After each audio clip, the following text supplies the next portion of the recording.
People wonder why we need a union at Starbucks, and I am literally about to quit. Like, I don't know if I'm gonna do it, but, like, I really want to. I almost walked out today, and I'm crying in the back room right now, and I almost cried on the floor. It's just, I'm like a full-time student. I get scheduled for 25 hours a week, and on weekends they schedule me the entire day, open to close. I'm on the schedule for 8.5 hours, both Saturday and Sunday.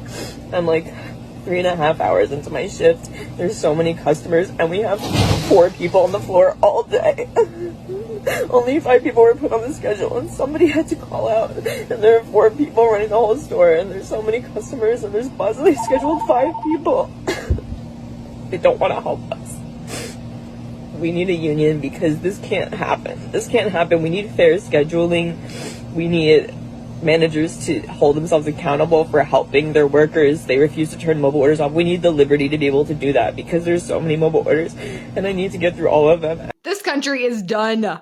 Done. What do you mean you're having a mental breakdown because you have too many customers at Starbucks? Men used to go and work in the mines. They used to go to war. LOL to Trump and co trying to bring back manufacturing to this country because these people can't make a latte. You think they're going to make it 8 hours on a factory floor? This is absolute insanity. I and most people I know have had to do time serving the public in some capacity or another. And yes, it can suck. It can be hectic. People can be rude. It's not a job that you want to stay in perpetually, which is why it's usually considered an entry-level job that you use to move up from. Getting a union is not going to protect you from having to do those things. You're still going to have to make your mobile orders. Unions are really only for the worst of employees, people who don't do a good job and need to be protected from accountability, or people who have no negotiation abilities and can't go into their boss's office and ask for the schedule that they want or the pay that they need, or go find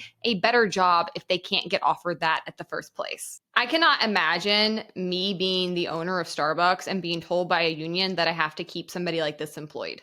And as a whole, this video actually just points to an even bigger problem, which is that our workforce is down bad. People already do not have the skills that employers are looking for when they go to hire, particularly what's known as soft skills. And that's only going to get worse as the coming generations graduate into the workforce. Teachers are already blowing the whistle and letting us know that right now the crop of kids they have cannot read, cannot write, cannot follow orders. There are literally children across the world right now being sent into piles of garbage to look for scrap metal that they can sell. Melting down because you're stressed out about filling coffees at Starbucks is frankly just inexcusable. You look wild.